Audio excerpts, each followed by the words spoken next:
अपना fourth lecture. तो अब हम लोग ग्रेविटेशन का जो फोर्थ लेक्चर है उसको स्टार्ट करते हैं। अब उसके अंदर हम लोग क्या क्या टॉपिक पढ़ने वाले हैं, तो हम लोग सबसे पहले पढ़ेंगे अर्थ ग्रेविटेशनल एक्सेलरेशन। देखो क्या पढ़ना है हमको,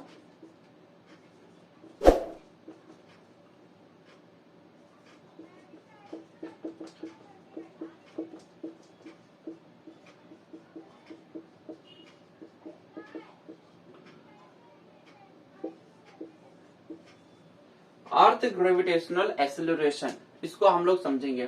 तो देखो अर्थ ग्रेविटेशनल एक्सेलरेशन होता क्या है, मैं एक एग्जांपल देता हूं आपको। जैसे फॉर एग्जांपल ये बुक है, एक डायरी है हमारा, मतलब एनी ऑब्जेक्ट, कोई ऑब्जेक्ट है।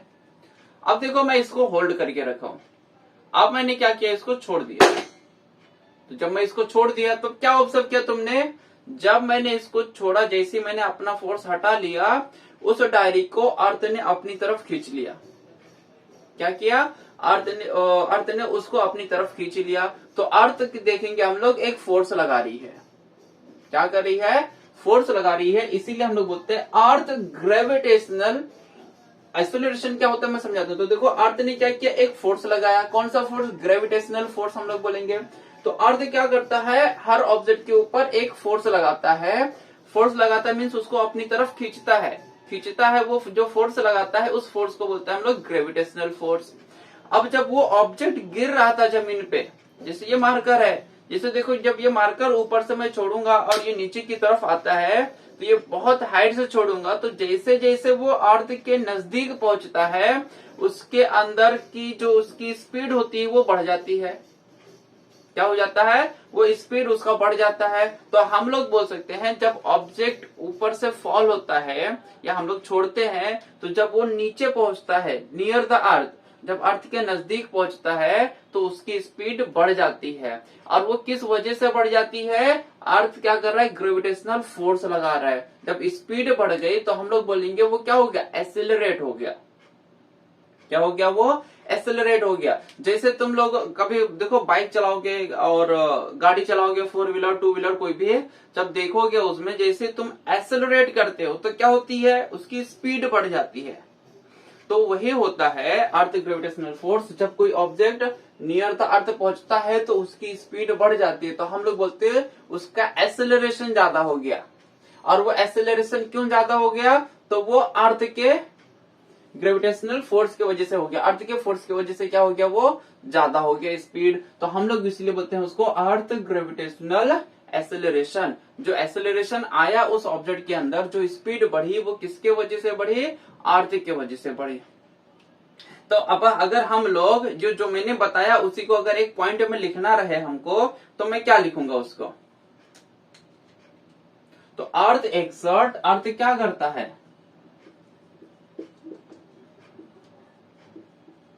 अर्थ एक्सर्ट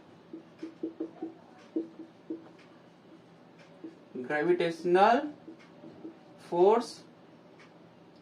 अर्थ क्या करता है, ग्रेविटेशनल फोर्स लगाता है ऑन ऑब्जेक्ट नियर इट, जो अर्थ के नियर में ऑब्जेक्ट होता है उसके ऊपर।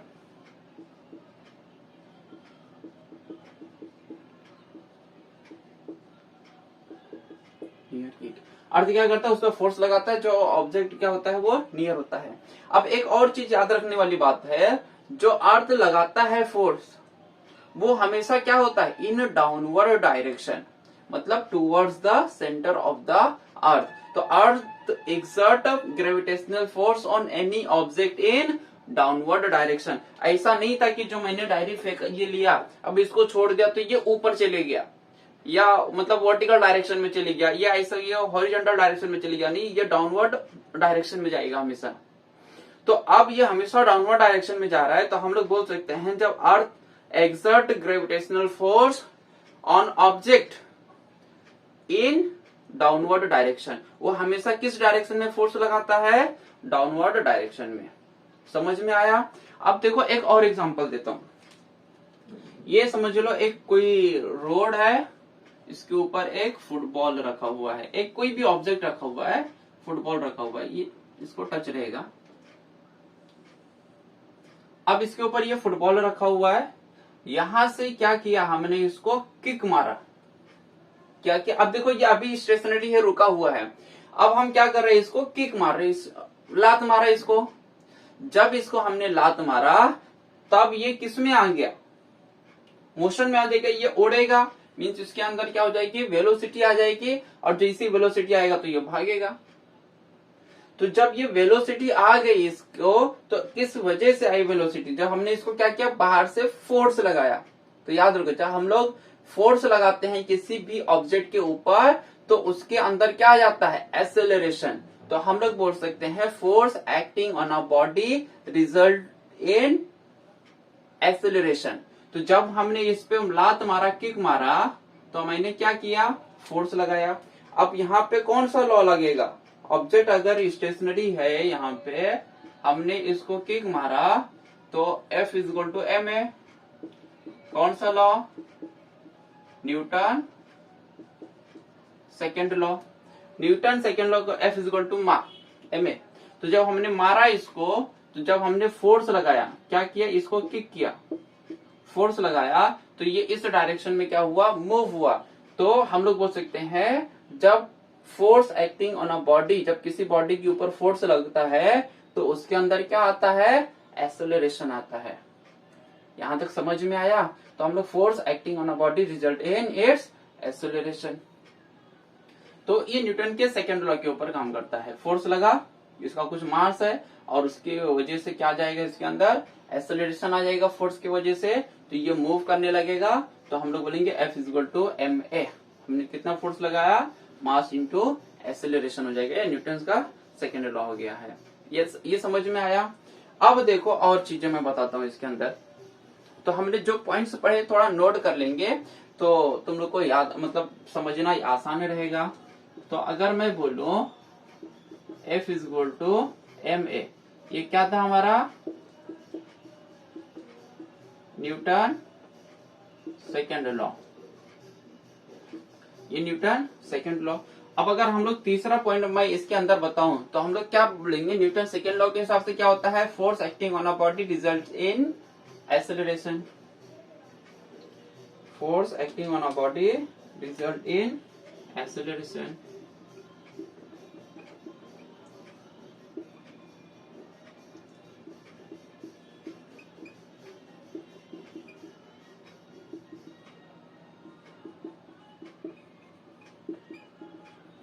Force acting on a body result in acceleration. जब किसी बॉडी पे फोर्स एक्ट करता है तो उसका जो रिजल्ट होता है वो क्या होता है, एक्सेलरेशन, मतलब मोशन में आ जाता है।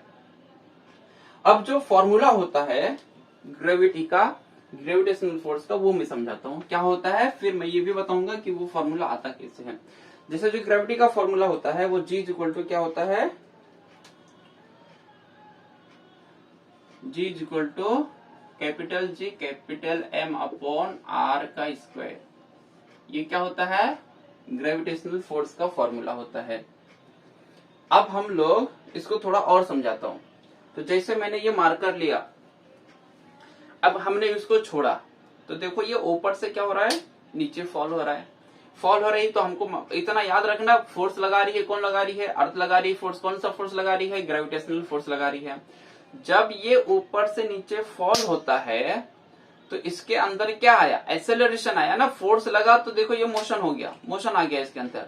जब ये एक्सेलरेशन हुआ, इसके अंदर मोशन हुआ, तो किसके वजह से हुआ, ग्रेविटी की वजह से। कौन सा फोर्स, ग्रेविटेशनल फोर्स।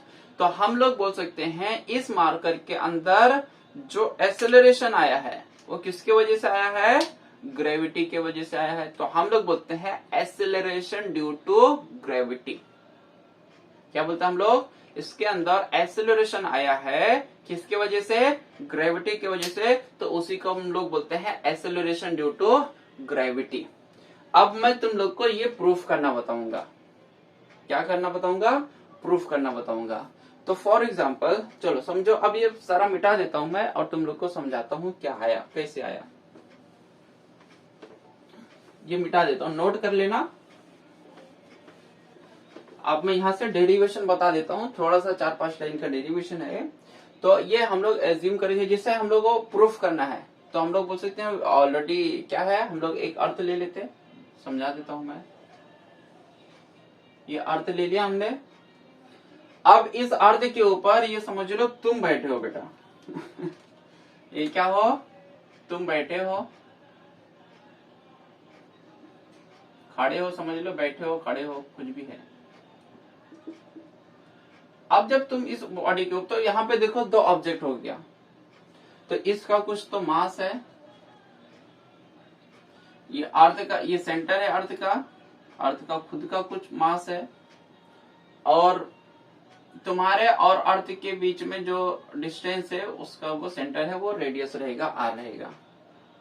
अब हमको नॉर्मल मालूम है, वी नो दैट, हमको मालूम है, क्या मालूम है,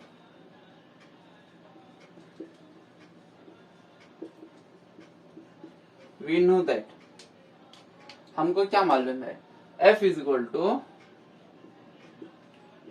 G M1 M2 upon D square R square. तो पहला जो हमने यूनिवर्सल ग्रेविटेशनल लॉ पढ़ा है उसमें क्या पढ़ा, F is equal to G M1 M2 upon D square R, distance का square, D square R square कुछ भी। लेकिन अब हमको यहाँ के हिसाब से देखो, कंपेयर करो, ये तुम हो, तुम्हारे बॉडी पे कितना ग्रेविटेशनल फोर्स काम कर रहा है उसको निकालना है हमको। तो तुम्हारे बॉडी का जो मास है उसको दिखाया, ये दो बॉडी हो गया, एक तुम्हारा बॉडी एक अर्थ का बॉडी। तो तुम्हारे बॉडी को दिखाया मैंने स्मॉल m से, और अर्थ के मास को दिखाया हमने कैपिटल M से। तुम्हारे और अर्थ के सेंटर के बीच में जो डिस्टेंस है वो है r। तो अब ये क्या हो जाएगा, हमारा फॉर्मूला चेंज हो जाएगा, F is equal to capital G क्या हो जाएगा, capital M upon into small m upon क्या हो जाएगा तुम्हारा डिस्टेंस, किसका डिस्टेंस, r स्क्वायर, तुम्हारे और अर्थ के बीच में जो डिस्टेंस है ये हो जाएगा। इसको इक्वेशन 1 दे देंगे हम लोग। अब ऑल्सो हम लोग को मालूम है, ऑल्सो हमको, ऑल्सो वी नो दैट, क्या हमको मालूम है, also F is equal to क्या होता है, ma होता है। लेकिन जब ये हॉरिजॉन्टल डायरेक्शन में जाता है, लेकिन जब ऊपर से फॉल होता है, ऊपर से नीचे, तो जो एक्सेलरेशन होता है वो किसके वजह से होता है, ग्रेविटी की वजह से। तो a की जगह पे क्या लिखते हैं, g, तो ma के बजाय वो क्या हो जाता है, mg हो जाता है। अगर ये हॉरिजॉन्टल डायरेक्शन में, जैसे फुटबॉल को मैंने मारा था, वो जा रहा था, तो वो हमेशा मेंशन करेंगे ma, मास इनटू एक्सेलरेशन। लेकिन यहाँ पे जब ऑब्जेक्ट ऊपर से नीचे फॉल होता है तो उसके अंदर जो एक्सेलरेशन आता है वो किसकी वजह से आता है, ड्यू टू ग्रेविटी की वजह से। तो हम लोग लिखते हैं उसको mg। तो F is equal to ma की जगह पे हो जाएगा mg। क्यों लिख देंगे हम लोग, यहाँ पे लिख देंगे एक्सेलरेशन ड्यू टू, जरूरी नहीं बताने का लेकिन मैंने बता दिया, acceleration due to gravity, F is equal to mg। तो ये क्या हो गया हमारा इक्वेशन 2। अब देखो यहाँ पे F है, यहाँ पे F है, तो ये दोनों इक्वेशन को क्या कर सकते हैं, इक्वेट कर सकते हैं, सॉल्व कर सकते हैं। तो हम लोग लिख सकते हैं from equation 1 and 2, from equation 1 and 2, 1 and 2 को हम लोग क्या करेंगे, सॉल्व करेंगे। तो देखो 1 एंड 2 को सॉल्व करेंगे, तो मैं यहाँ पे सॉल्व करता हूँ, तुम लोग याद रखना, यहाँ पे सॉल्व करता हूँ, इसको मिटा देता हूँ। अब क्या हो जाएगा, ये mg इज इक्वल टू क्या हो जाएगा, ये capital G capital M small m upon r square. तो अब देखो ये क्या हो जाएगा, जो स्मॉल m है इक्वल साइन के इधर, ये स्मॉल m कट गया, क्या बचा यहाँ पे, G is equal to capital G capital M upon r square. तो ये हो गया ग्रेविटेशनल फोर्स का फॉर्मूला, स्मॉल g ग्रेविटी का फॉर्मूला हो गया। अब इसमें हम लोग g का वैल्यू मालूम है हम लोग को 6.673 इंटू 10⁻11, मास जिसका निकालना है वो मास, और उसके बीच में डिस्टेंस कितना है वो r। अर्थ का अगर हमको निकालना है, अर्थ पे कितना रहेगा, तो g का मालूम है, अर्थ का मास मालूम है, और हमको रेडियस मालूम है, पुट कर दो, g का वैल्यू आ जाएगा 9.8। तो ये हमने सीख लिया g का वैल्यू कैसे आता है। अब एक बहुत ही इंपॉर्टेंट कॉन्सेप्ट समझेंगे, देखो क्या है इंपॉर्टेंट कॉन्सेप्ट, g का वैल्यू तुमने सुना रहेगा, जो ग्रेविटी होती है g का वैल्यू चेंज होते रहता है जगह पे, प्लेस टू प्लेस। तो कैसे चेंज होता है या क्यों चेंज होता है, क्या रिलेशन होता है, तो ये g और ये r के बीच के रिलेशन को समझेंगे हम लोग। क्या देखेंगे हम लोग, जी और आर के बीच के रिलेशन को समझेंगे। अब ये आर क्या था, डिस्टेंस था ना, जिससे ये हमारा अर्थ था, ये सेंटर था, और यहाँ पे तुम खड़े थे बेटा, ये तुम खड़े थे, तो ये तुम्हारा आर था, ये सेंटर था, ये बॉडी था, ये स्मॉल एम और ये कैपिटल एम। अब अगर देखोगे यहाँ पे जी और आर, तो ये क्या दिखा रहा है, इनवर्सली प्रोपोर्शनल है। मतलब अगर जैसे जैसे तुम दूर जाओगे, आर मतलब डिस्टेंस बढ़ता जाएगा, अगर डिस्टेंस बढ़ रहा है तो जी का वैल्यू क्या होएगा, कम होएगा। तो जैसे जैसे हम लोग अर्थ से ऊपर जाते हैं बेटा, वैसे वैसे जी का वैल्यू क्या होता जाता है, डिक्रीज होते जाता है, कम होते जाता है। तो मैं बताता हूँ, चलो समझेंगे। तो हम लोग अगर इसके बीच में जी और आर के बीच में रिलेशन पढ़ेंगे, तो देखो 3 रिलेशन पढ़ेंगे हम लोग, वो तीनों बहुत इंपॉर्टेंट है, याद रखना। क्या पढ़ेंगे, अगर हम लोग बोल सकते हैं वैल्यू ऑफ आर इंक्रीज हो रहा है, डिस्टेंस क्या हो रहा है, इंक्रीज हो रहा है, ये दोनों के बीच का डिस्टेंस बढ़ रहा है, तो हम लोग बोल सकते हैं वैल्यू ऑफ आर इंक्रीज हो रहा है, तो वैल्यू ऑफ जी क्या होएगा, डिक्रीज होएगा, क्योंकि ये क्या है, इनवर्सली प्रोपोर्शनल है। तो मैंने बताया हुआ पहले ही इनवर्सली और डायरेक्टली प्रोपोर्शनल क्या होता है। तो हम लोग बोल सकते हैं if value of R increases, value of R क्या हो रहा है, इंक्रीज हो रहा है, तो वैल्यू ऑफ जी क्या होएगा, डिक्रीज होएगा। क्या होएगा, वैल्यू ऑफ जी, एक सेकंड,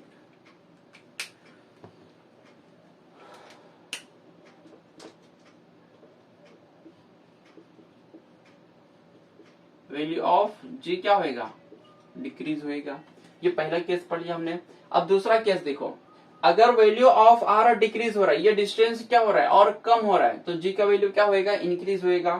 देखो इनवर्सली प्रोपोर्शनल, आर बढ़ रहा है तो जी कम हो रहा है, अब आर कम हो रहा है तो जी क्या हो जाएगा, बढ़ेगा। तो हम लोग बोल सकते हैं if value of R decreases, R का वैल्यू क्या हो रहा है, डिक्रीज हो रहा है, तो हम लोग बोल सकते हैं वैल्यू ऑफ जी क्या होएगा, इंक्रीज होएगा। ये समझ में आप, एक डिस्टेंस, दो ऑब्जेक्ट के बीच के डिस्टेंस के ऊपर जी का वैल्यू डिपेंड करता है। डिस्टेंस बढ़ रहा है तो वैल्यू घटेगा, डिस्टेंस घट रहा है तो वैल्यू बढ़ेगा। समझ में आ, या बढ़ रहा है तो घटेगा, घट रहा है तो बढ़ेगा, वाइस वर्सा है। अब तीसरा चीज देखो, जी का वैल्यू किसके ऊपर डिपेंड करता है, और मास के ऊपर भी। अगर जी और एम के बीच में देखेंगे, तो अगर मास इंक्रीज होता है तो जी का वैल्यू भी इंक्रीज होता है, मास कम होता है तो जी का वैल्यू भी क्या होता है, कम होता है। तो हम लोग तीसरा जो पॉइंट पढ़ेंगे उसमें बोल सकते हैं if value of M increases, value of G increases, value of M increases, so value of G also increases. तो मास बढ़ रहा है तो ग्रेविटी भी क्या होगी, बढ़ेगी। Thank you. तो इसको नोट कर लो, फिर इसके आगे का पढ़ते हैं हम लोग।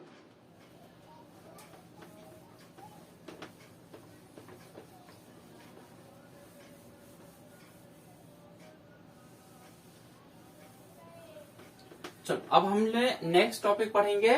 नेक्स्ट टॉपिक क्या रहेगा हमारा, तो वेरिएशन इन वैल्यू ऑफ जी। अब हम लोग देखेंगे जो जी का अलग अलग, हमने देखा ना, आर चेंज हो रहा है, एम बढ़ रहा है, तो कैसे कैसे जी का वैल्यू चेंज होता है, डिपेंड करता है। तो हम लोग लिखेंगे, पढ़ेंगे वेरिएशन इन वैल्यू ऑफ जी। जी का वैल्यू में कैसे वेरिएशन आता है उसको समझेंगे हम लोग।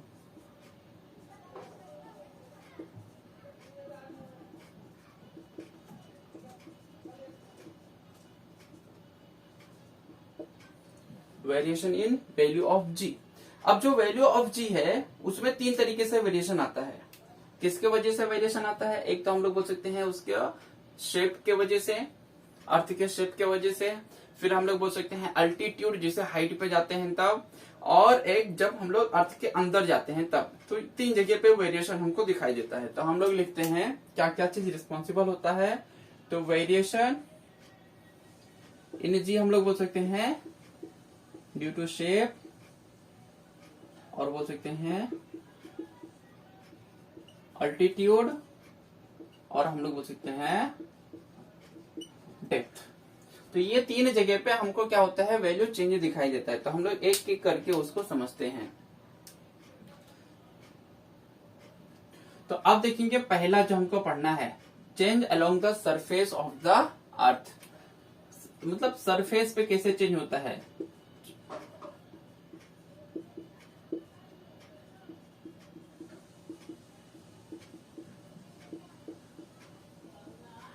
Change along the surface of the अर्थ। अब देखेंगे अर्थ के सरफेस पे कैसे कैसे जी का वैल्यू चेंज होता है और कहाँ कहाँ पे चेंज होता है और किस जगह पे कितना होता है, उसको समझेंगे हम लोग। तो अगर मैं समझाऊं तुम लोग को, तो हमारे दिमाग में क्या फिट किया गया है, जो अर्थ है वो क्या है, एकदम गोल है।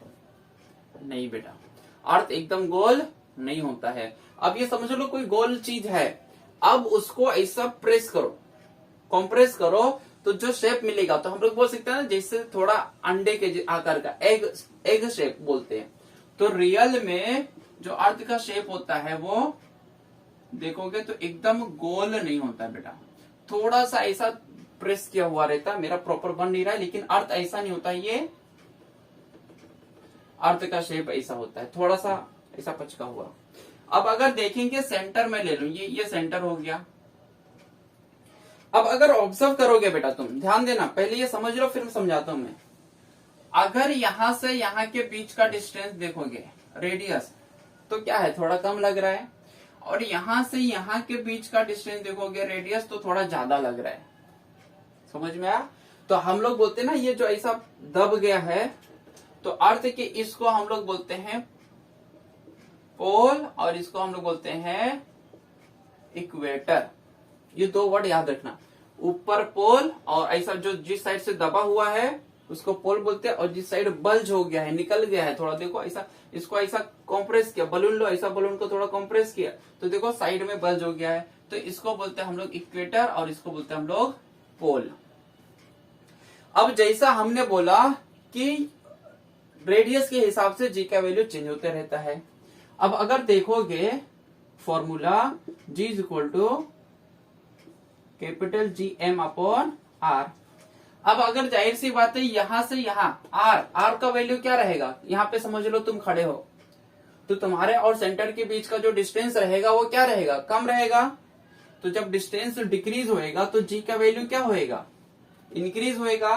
तो मतलब हम लोग बोल सकते हैं जो पोल पे जी का वैल्यू होता है वो ज्यादा होता है, मैक्सिमम होता है। तो देखो जैसे ही जी का वैल्यू क्या है, कम है, डिस्टेंस रेडियस कम दिखाई दे रहा है हमको, यहाँ पे आर कम है, तो जी क्या होएगा, बढ़ेगा। अब यहाँ पे देखो डिस्टेंस आर क्या है, ज्यादा है। जब आर ये डिस्टेंस ज्यादा है, जब डिस्टेंस बढ़ेगा तो जी का वैल्यू क्या होएगा, कम होएगा। तो हम लोग बोल सकते हैं at pole G has maximum value and at equator G has minimum value. तो हम लोग को याद रखना है, जो ग्रेविटी जी का वैल्यू है वो मैक्सिमम और मिनिमम कहाँ है, अर्थ के ऊपर। ये हमारा एमसीक्यू का क्वेश्चन है। तो जी का वैल्यू जो होता है वो मैक्सिमम होता है कहाँ पे, पोल पे, और जी का वैल्यू जो होता है वो मिनिमम होता है कहाँ पे, इक्वेटर पे। यहां तक समझ में आया। अब मैक्सिमम होता है तो कितना होता है, तो मैक्सिमम जो होता है वो होता है 9.83 मीटर पर सेकेंड स्क्वायर। पोल पे कितना होता है जी का value, G is equal to 9.83 metre per second square. तो इक्वेटर पे कितना होता है, 9.78 metre per second square, 9.78 metre per second square. यहां तक समझ में आया। अब इसके लिए मैं ना एक दो पॉइंट लिख देता हूं। अब ये तो जो मैंने समझाया, अब मैं ना कुछ पॉइंट्स लिख देता हूं ताकि तुमको समझ में आ जाए। तो हम लोग क्या बोल सकते हैं,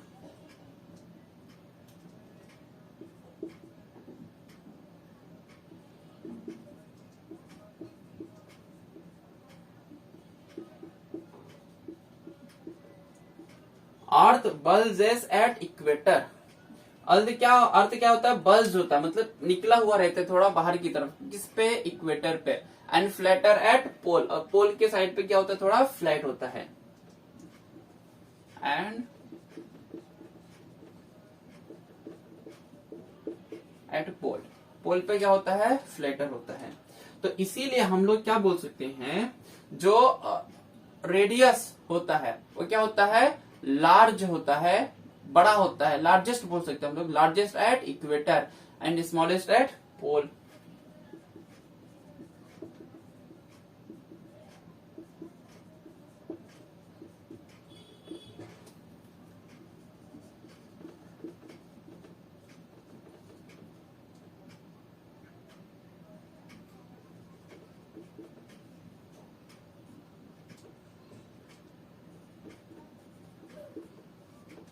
स्मॉलेस्ट एट पोल। और हमको याद रखने हैं एट पोल जी का value is maximum, at equator G का value is minimum 9.83 9.78 metre per second square.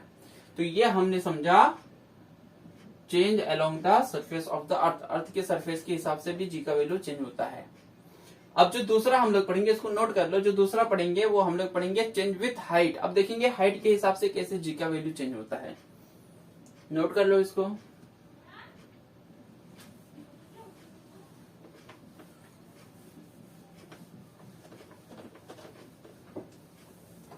अब जो दूसरा पढ़ेंगे हम लोग हाइट के हिसाब से पढ़ेंगे, तो चेंज विथ हाइट।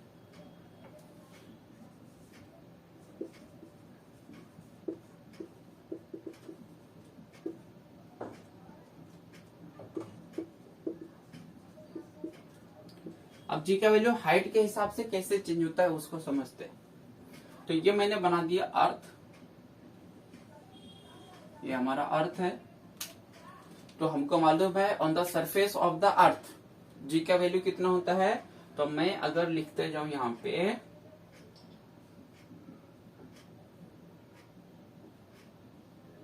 चलो ठीक है, सरफेस ऑफ द अर्थ, हम लोग बोल सकते हैं surface of the earth G का वैल्यू कितना होता है सरफेस पे 9.8 हम लोग कंसीडर कर लेते हैं। कितना होता है 9.83 या 9.8, चलो ठीक है। अब हम लोग ये अर्थ के ऊपर है, हम लोग एकदम सरफेस ऑफ द अर्थ, तब इतना है। अब हम लोग हाइट से ऊपर चले गए, तो समझ लो जो हमारा माउंट एवरेस्ट है, अब वो अर्थ से कितना है, हम लोग बोल सकते हैं 8.8 किलोमीटर हाइट पे है। कितने हाइट पे है 8.8 किलोमीटर। तो ये हो गया हमारा, इतने हाइट पे आ गए, यहाँ पे हो गया हमारा माउंट एवरेस्ट।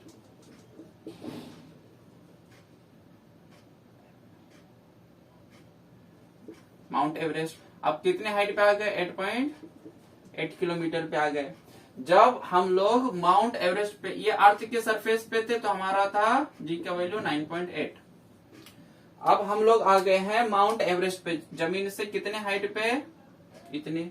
तो अब हमको मालूम है जिससे अर्थ से क्या हो रहा है, डिस्टेंस बढ़ रहा है। ये याद रखो formula, G is equal to capital G capital M upon R square. तो जैसे जैसे आर क्या हो गया, बढ़ गया। अब ये सेंटर है हमारा, अब यहां से यहां डिस्टेंस अलग था, कुछ आर था, अब ये डिस्टेंस और बढ़ गया, तो पूरा डिस्टेंस हो गया आर प्लस एच। तो ये जमीन से बढ़ हो गया, हाइट हो गया।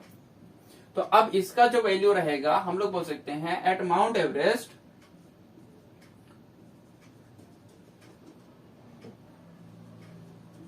माउंट एवरेस्ट जो जी का वैल्यू रहेगा वो कितना रहेगा, तो हम लोग बोल सकते हैं 9.7 हो जाएगा। मतलब कम हो गया हाइट के हिसाब से। अब हम लोग और आगे बढ़ गए, हमने एक हॉट एयर बलून उड़ा दिया। क्या उड़ा दिया, देखो हम लोग और ऊपर चले गए यहाँ पे।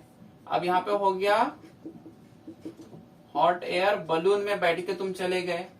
अब याद रखना, जो मैक्सिमम हॉट एयर बलून से ऊपर स्पेस मतलब ट्रेवल किया गया है, वो सिर्फ 36.6 किलोमीटर तक ही गया है। कितना गया है 36.6 किलोमीटर। अब समझ लो तुम अर्थ से हो गए 36.6 किलोमीटर। अब इतने हाइट पे आ गए, तो इतने हाइट पे तुम्हारे बॉडी में कितना ग्रेविटी काम करेगा। तुम बैठे हो तो कितना ग्रेविटी, कितना जी है, तो कैलकुलेट करेंगे हम लोग।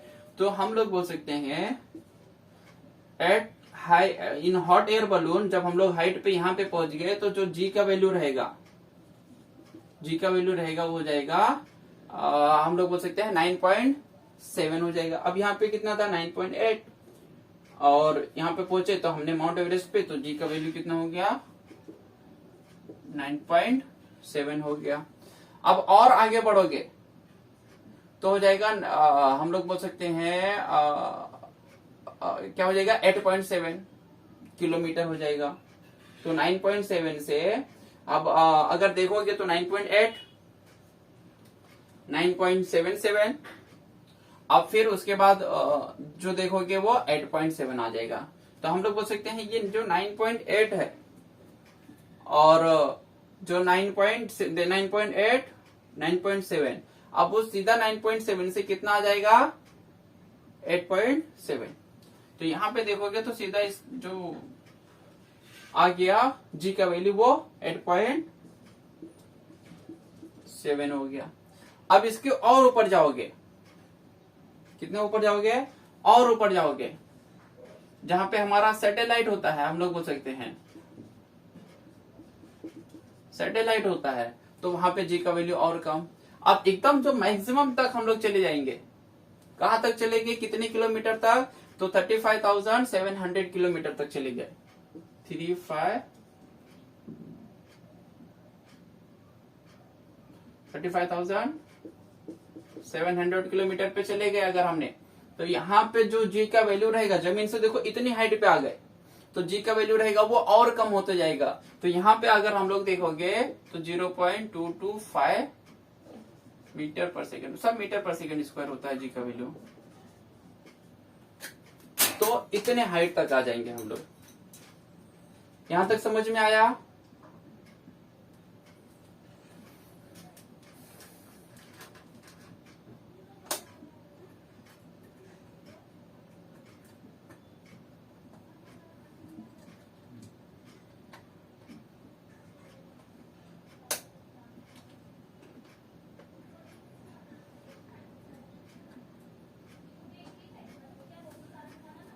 चलो, तो अब हम लोग देखते हैं तो कैसे जी का वैल्यू जैसे जैसे अर्थ के ऊपर बढ़ता है जी का वैल्यू क्या होते जाता है, कम होते जाता है।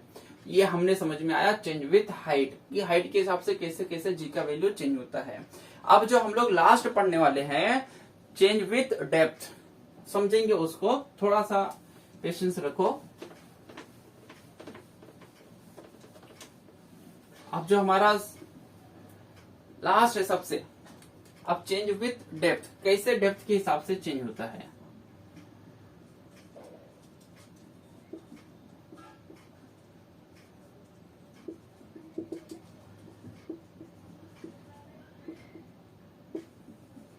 तो देखो डेप्थ के हिसाब से कैसे चेंज होता है, तो ये समझ लो हमारा अर्थ है। अब मैं समझाता हूं, ये हमारा अर्थ है। अब तुम घुस रहे हो अर्थ के अंदर, क्या कर रहे हो, अर्थ के अंदर घुस रहे हो। अब समझ लो ये जो पूरा मास है अर्थ का, उसको हमने ले लिया m, ठीक है। अब जब तुम जमीन के अंदर, ये हमारा है सेंटर, अब जब तुम समझ लो ना अंदर घुस के आ गए, इतना घुस के आ गए, इतना अंदर आ गया, तो जो अब अर्थ का जो मास कंसीडर करेंगे, ये मास क्या हो जाएगा, माइनस हो जाएगा ना। अब इतना ही मास कंसीडर किया जाएगा अर्थ का, ध्यान दो, अर्थ का मास क्या होगा, इतना ही कंसीडर किया जाएगा। या हम लोग देख सकते हैं फॉर्मूला याद रखना, G is equal to GMM/R²। अब देखो यहाँ पे जब G मास इतना m था पूरा, तो G का वैल्यू 9.8 था। अब मास क्या हो गया, कम हो गया, तुमने अंदर घुस गए ना अर्थ के, तो अब ये मास काउंट नहीं होएगा, ये बाहर वाला जो मास है वो काउंट नहीं होगा, सिर्फ इतना ही मास काउंट होएगा अर्थ का। तो जब मास कम हो रहा है तो G का वैल्यू क्या होएगा, कम होएगा ऑटोमेटिक। हमने देखा है मास और G क्या होता है, डायरेक्टली प्रोपोर्शनल होता है। जब मास कम हो रहा है तो जी का वैल्यू भी क्या हो रहा है, कम हो रहा है। अब तुम और अंदर आ गए, क्या हो गया, तुम और अंदर आ गए, तो ये मास सब निकल जाएगा, काउंट नहीं होगा, सिर्फ इतना ही मास काउंट होगा अर्थ का। और एक टाइम ऐसा आता है जब तुम इतना पहुंच जाते हो सेंटर के ऊपर, तो जो मास हो जाता है वो पूरा क्या हो जाता है, खत्म हो जाता है, जीरो हो जाता है। तो जी का वैल्यू भी क्या हो जाता है, जीरो हो जाता है। तो जैसे जैसे हम लोग डेप्थ में अंदर जाते हैं जी का वैल्यू क्या होता है, डिक्रीज होता है। क्यों, क्योंकि मास क्या हो जाता है, कम होता जाता है अर्थ का। तो यहाँ पे कुछ पॉइंट नोट करने वाला है, मास m हम लोग बोल सकते हैं डिक्रीजेस, मास क्या हो रहा है, डिक्रीज हो रहा है, तो g ऑल्सो डिक्रीजेस। जो g का वैल्यू रहेगा, जी ऑल्सो डिक्रीजेस, मास कम हो रहा है तो जी का वैल्यू भी ऑल्सो कम हो रहा है। अब जब हम लोग जाएंगे eight the centre of the अर्थ, कहां पहुंच गए, सेंटर पे पहुंच गए, तो हम लोग बोल सकते हैं जो m का वैल्यू रहेगा वो क्या हो जाएगा, जीरो हो जाएगा। तो हम लोग बोलेंगे at centre of the earth m is zero. अब at the centre of the earth पहुंचाएंगे, तो सेंटर पे पहुंचाएंगे तो मास का जो वैल्यू होता है, अर्थ का जो मास होता है वो जीरो हो जाएगा। तो जब जी एम इज 0 हो जाएगा, therefore G is also 0, therefore G is also 0। तो at the centre of the earth G का वैल्यू क्या होता है 0। At the centre of the earth G का वैल्यू, स्मॉल जी का वैल्यू क्या होता है 0 होता है। तो इस वीडियो में हमने इतना ही पढ़ा। नेक्स्ट वीडियो में, नेक्स्ट पार्ट में हम लोग आगे का फ्री फॉल और ये सब कॉन्सेप्ट पढ़ेंगे। तो अगर वीडियो अच्छा लगा हो तो इसे अपने दोस्तों के साथ इसे ज्यादा से ज्यादा लाइक करो, शेयर करो एंड सब्सक्राइब करो। थैंक यू बच्चा लोग।